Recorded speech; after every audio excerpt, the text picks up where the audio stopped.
If you ask any gamer of the 90s what their favorite RPG was, it's likely to come out as one of the Final Fantasy titles. Led by Squaresoft, Final Fantasy set the tone for RPGs, and the vibrations of their impact can still be felt in nearly every RPG today.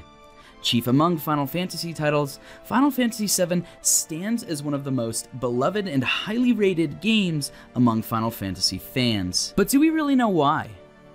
This is Radical Edward for Less Than Epic, and today I'm going to break down what core features, plot points, artistic elements, etc. that I feel that Square Enix has to bring over to the remake in order for it to resonate with longtime fans of the game.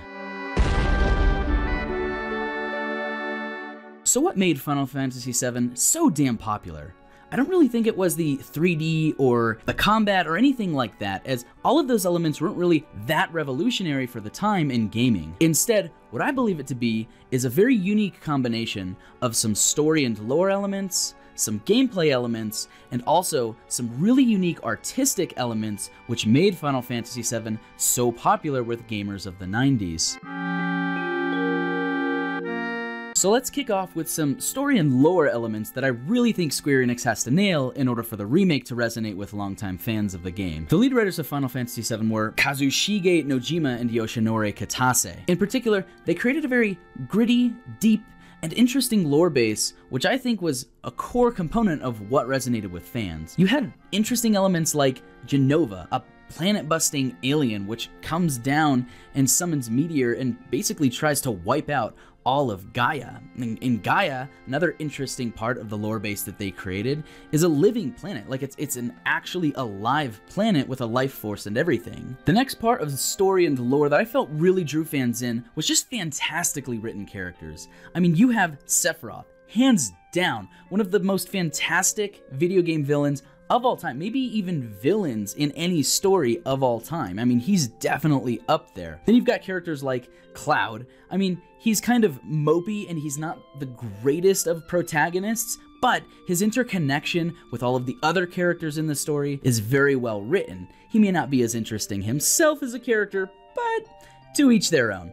And then you've even got side characters like Yuffie and Vincent. You get some side characters in video games that are just kind of like tack-ons, but Yuffie and Vincent, they've got their own side stories and side plots that you don't even have to do, but they add to the richness of those characters and even to the lore of the game itself just by having them there. Suffice to say, all of the characters are just really well developed and really fit within their lore base. The next point we have under story and lore is just the plot itself. If you go back to our video last week, we'll link that in the description, a bunch of the Epic Army gave us what they were most excited for the Final Fantasy VII Remake.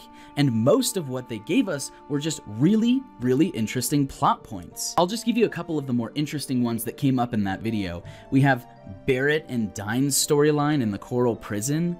This is where the biological father of Marlene Wallace, Barrett's adopted daughter, meets up with Barrett Wallace and has an extremely emotional and tragic showdown with Cloud, Barrett, and the rest of their crew that's down in Coral Prison. Next you have the Sephiroth Death from Above, where one of the main playable characters in the game, Aerith, actually dies. For gamers of the 90s, it was just an extreme shock, and we're really excited to see it in the remake. It was definitely something that a few people said they were really looking forward to, and it's no doubt that just really interesting plot points are something that they're going to have to stick for the remake. Okay, let's look at some gameplay elements that Square Enix is definitely going to have to nail for the remake. So as I was saying earlier in the video, combat and world exploration aren't particularly interesting in Final Fantasy VII. They're pretty par and course for games of the time. The 3D was definitely a big plus for the time, as not many other RPGs were doing 3D at that time in 1997 when Final Fantasy VII released. So it was a plus for that time, but that's not really relevant for the Final Fantasy VII Remake, which of course is going to be in 3D. But one of the points that they did really well in the original Final Fantasy VII were the weapons. The weapons are extremely iconic.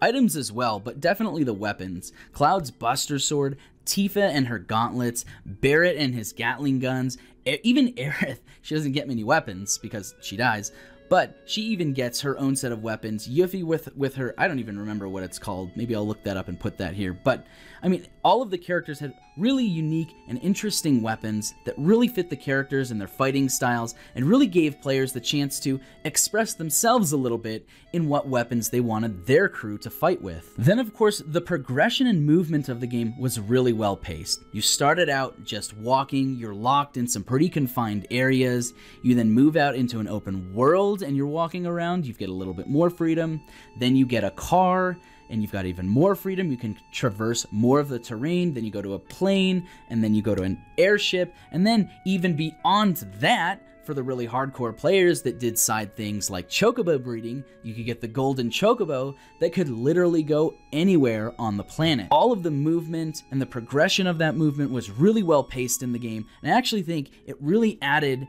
to just the depth of how players experience the game, and really they're going to have to nail that. It's going to be really interesting to me how they do that, given that they're going to be splitting the game into some amount of parts, so that progression might be broken. But suffice to say, progression of players throughout the game is something that they're really going to have to nail, because it's something that they did really well in the original Final Fantasy VII. And my last point under gameplay, and this is a biggie, materia. Holy cow, this one just goes into everything. You can equip it into weapons. It's an upgrade for your character. It is the main point in your character builds. It's an extremely unique thing in terms of the lore. I mean, it's basically condensed lifestream. We were talking about lifestream earlier. This materia is condensed lifestream that gives magical powers to your character. And materia, being a core component of the gameplay of the game, made exploration something that was encouraged and made players want to invest in, so that you could go and find the best materias or find places to level up your materias faster. It was just a really interesting way to keep players moving throughout the world and encouraging exploration. It was really well done in the original Final Fantasy VII.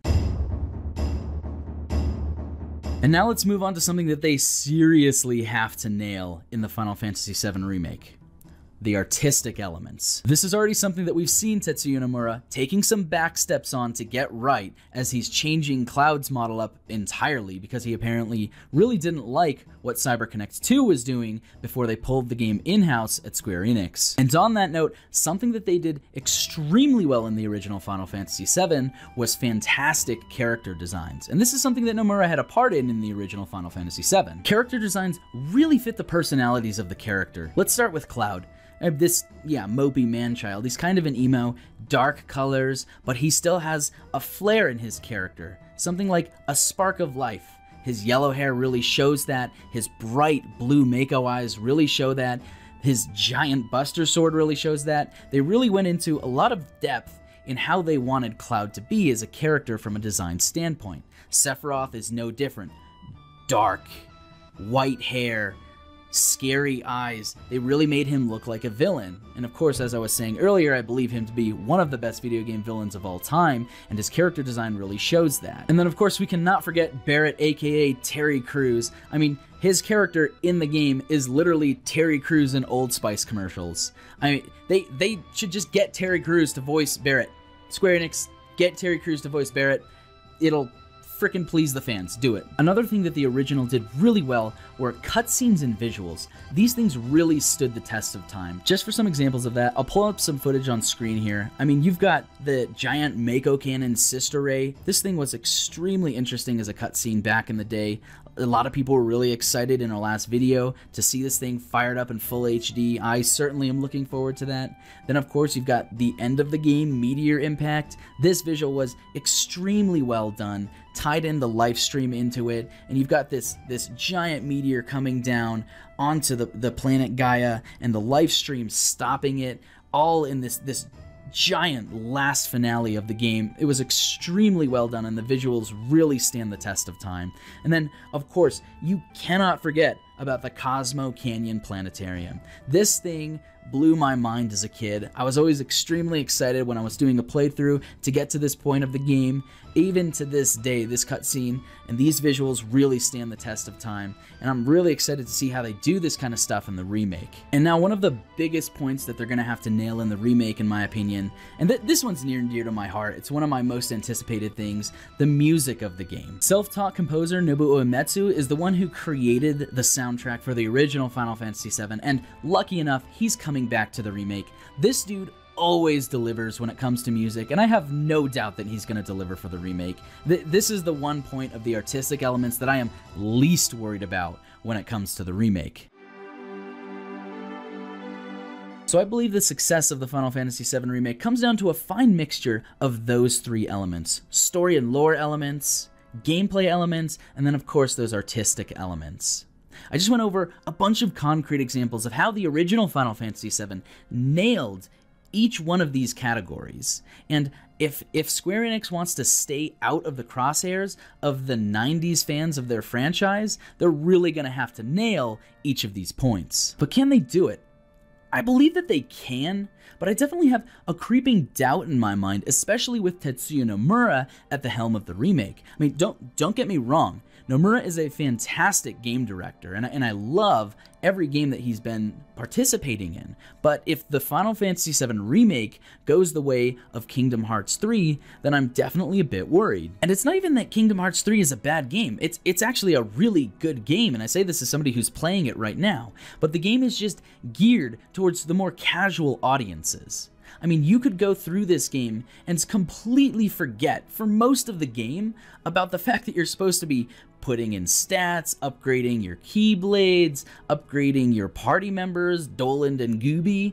I mean, you could forget about all of that stuff and just smash X and just run through the game. So my point is that if Final Fantasy VII Remake wants to succeed, especially with the older fans of the game, Nomura really needs to keep the depth of the original Final Fantasy VII. We're still waiting for more press releases on the remake, but let me know what you think down in the comments below. Can Nomura handle the pressure of making the Final Fantasy VII Remake? I mean, he worked on the original, sure, but not as the director of the game. So I'm really interested to know what all of you think. Is Nomura going to screw up or do well the Final Fantasy VII Remake? Let me know, and let me know why down in the comments below why you think that. And with that, I'll be continuing to cover the Final Fantasy VII Remake right here on Less Than Epic. So if you like the video, then like the video, subscribe to the channel, and hit that little bell icon so you get notified when our videos go live. This has been Radical Edward for Less Than Epic, signing out.